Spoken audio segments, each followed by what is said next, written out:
인사할 시간도 없습니다. 안될 과학의 레알 잡은 과학, 긴급 과학의 공진입니다. 우리가 맨눈으로 볼 수 있는 가장 작은 크기는 0.1mm 정도입니다. 이보다 작은 물체를 보기 위해선 돋보기를 사용하듯 유리렌즈를 깎아 만든 광학 현미경을 사용한다면 최대 1000배까지 확대해서 볼 수 있습니다. 하지만 세상 재미있는 일은 내가 잠들어서 보지 못할 때 일어나듯 과학자들은 그동안 보지 못했던 원자, 분자 세계를 궁금해했는데요. 그래서 이 세계를 보기 위해 탄생한 것이 바로 방사광 가속기입니다. 최근 수많은 연구가 방사광 가속기를 활용해 첨단 소재를 개발하고 분자 구조, DNA 및 단백질 구조를 밝히는 데 쓰여 자타공이 노벨상 제조기계라고 불릴 정도죠. 이처럼 중요한 방사광 가속기가 충청북도 청주시 오창에 2027년 완공, 2028년 운영을 목표로 구축 중에 있는데요. 3세대 원형과 4세대 선형 방사광 가속기의 장점을 합친 최첨단 다목적 방사광 가속기인 만큼 우리나라의 과학기술을 한층 더 높이 끌어올릴 것으로 기대되고 있습니다. 존재만으로도 노벨상을 꿈꾸게 하는 방사광 가속기의 정체를 긴급하게 알아보겠습니다.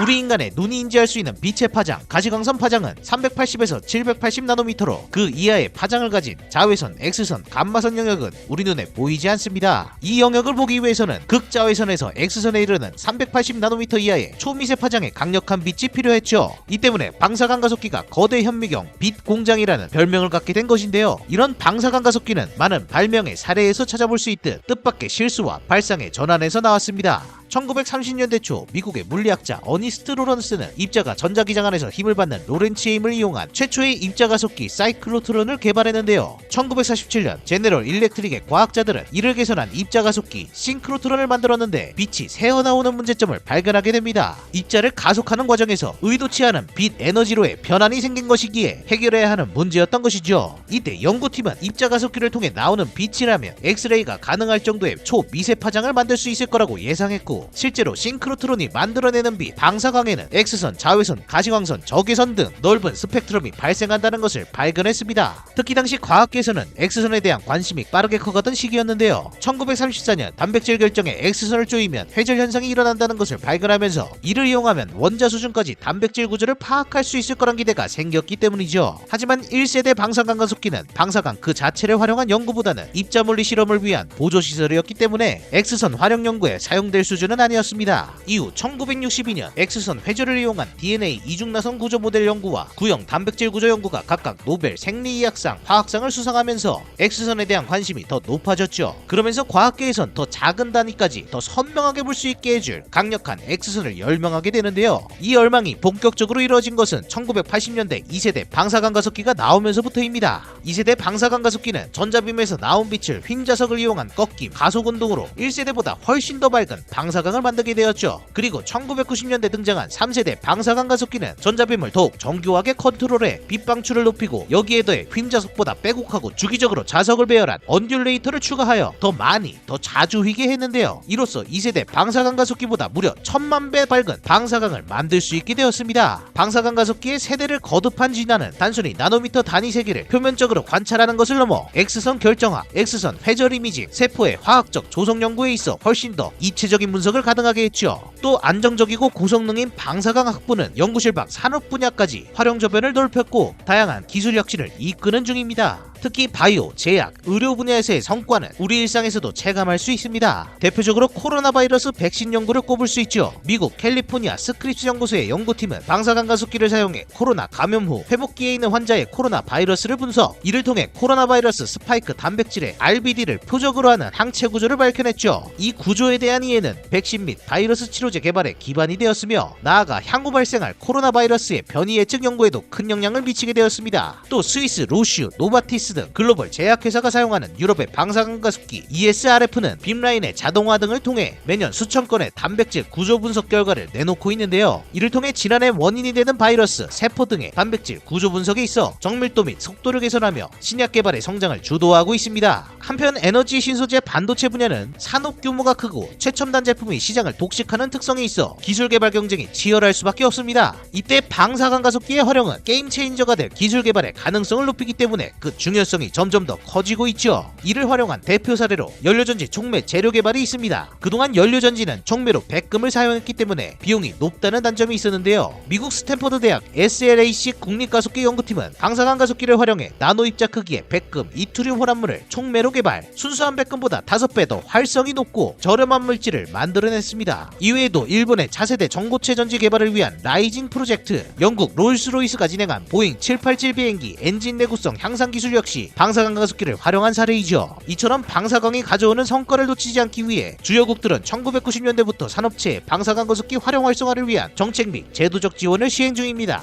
유럽, 대만 등의 국가들은 방사능 가속기 근처에 연구단지를 조성해 운영하고 있으며 일본의 경우 산업체 전용 방사능 가속기를 구축, 운영하며 산업의 성장을 돕고 있습니다. 우리나라 역시 다양한 분야에서 방사능 가속기를 활용하여 성과를 내고 있습니다. 서울대 연구팀은 방사능 가속기를 통한 3차원 구조 분석으로 골다공증의 기전을 규명해 부작용은 줄이고 효율은 높일 수 있는 새로운 치료제 개발의 가능성을 제시했고, 한국화학연구원 연구팀은 방사능 가속기를 이용해 효율 및 안정성이 향상된 페로브스카이트 태양전지를 개발, 태양광 시장의 패러다임 전환이라는 평가를 받았죠. 이 밖에도 인유두종 바이러스에 의한 압유발 기작 규명 연구, 바이오 부탄올 생산, 사이올레이즈 구조 및 특성 규명 연구, 리튬이온 배터리 반응 연구 등 다양한 연구에 방사능 가속기가 쓰이고 있습니다. 이러한 우리나라 연구팀의 성과들은 포항에 위치한 방사능 가속기를 사용한 결과입니다. 현재 포항에는 총 36기의 빔라인을 운영 중인 3세대 방사능 가속기와 4세대 선형 방사능 가속기가 운영되고 있습니다. 특히 8X펠은 세계에서 세 번째로 건설된 4세대 선형 방사능 가속기로서 기존 원형 방사능 가속기와는 달리 일직선 형태로 지어져 있는데요. 방출된 전자빔이 길게 늘어선 언듈레이터를 통과하기 때문에 보다 안정적인 형태를 띠게 됩니다. 이는 쏘아진 방사광의 위상과 주파수가 전부 일치하는 결맞음성이 나타나 3세대 방사광 가속기보다 1억 배 강한 빛을 가지죠. 이로써 찰나의 순간에 일어나는 분자결합 반응, 화학, 촉매 반응까지 동력학적으로 분석할 수 있다는 장점이 있습니다. 하지만 선형으로 되어 있는 만큼 빔라인이 세기로 제한적이라 동시에 여러 연구를 진행할 수 없다는 한계가 있죠. 정리하자면 3세대 원형 방사광 가속기는 많은 실험을 동시에 하면서 공간적 변화 관찰에 유리한 시설이라면 4세대 선형은 실험의 수는 제한적이지만 보다 선명하게 시간에 따른 변화까지 포착할 수 있습니다. 그래서 3세대 원형과 4세대 선형의 장점을 합친 4세대 다목적 방사광 가속기가 충청부터 청주시 오창에 등장. 다목적 방사광 가속기는 4세대 원형 방사광 가속기로 휘도가 10의 24승으로 3세대보다 100배 이상 더 밝은 빛을 방출하면서도 초기 10기의 빔라인 구축을 시작으로 최종 40기까지 운영할 수 있어 보다 많은 산업, 학계의 연구 개발을 도울 수 있을 것으로 기대되죠. 또한 전 세계적으로 4세대 원형 방사광 가속기 구축이 최근에서야 시작되고 있는 만큼 우리나라가 청주시 호창에 다목적 방사광 가속기를 건립한다는 것만으로도 세계 과학, 산업계를 선도할 수 있는 역량을 갖추게 되는 것입니다. 또한 다목적 방사광 가속기가 자리하게 되는 충북은 2차전지, 반도체, 바이오 산업 등 미래 신성장 산업을 육성한 결과 전국에서 가장 뛰어난 인프라를 구축하고 있습니다. 충북 2차전지 산업은 전국 1위 생산액을 자랑하며 2021년 전국 유일의 2차전지 소부장 특화단지 지정, 2024년 7월에는 국가 첨단 전략 산업 특화단지로 지정되는 등 세계 배터리 산업의 중심지로 발돋움 중이죠. 거기다 충북 반도체 산업은 생산액이 전국 2위이며 2023년 6월 정부는 미국 보스턴의 캔달 스퀘어를 모델로 하는 K-바이오 스퀘어의 핵심지로 충북 청주시 오송을 지정하고 충북을 국가 첨단 산업의 중심으로 육성하겠다고 발표하는 등 꾸준히 성장 중입니다. 또 충북은 대덕연구단지, 국제 비즈니스 벨트 거점지구, 연구성과의 산업화를 담당할 기능지구와 인접해 있는 지리적 이점과 이를 활용한 방사광 가속기의 연구성과가 합쳐진다면 큰 시너지를 낼 수 있을 거라 생각되는데요. 우리나라 과학계에서도 노벨상 수상자가 등판할 시기가 더 앞당겨질 것으로 기대해도 좋습니다. 지금까지 살펴본 것처럼 방사광 가속기 활용은 순수과학과 첨단 산업에서 그 중요성이 높아지고 있는데요. 여기서 자연스레 독일의 물리학자 빌헬름 렌트겐이 떠오릅니다. 렌트겐은 X선을 최초로 발견하고 X선 발생 장치를 만들었지만 특허 없이 기술을 공개하며 과학이 한층 더 선장할 수 있는 길을 열어주었죠. 이처럼 방사광 가속기에서 나온 강렬한 빛이 우리 과학의 다음 단계를 비춰주는 그날을 기대하며 지금까지 방사광처럼 가장 강렬한 과학, 긴급과학의 공진이었습니다.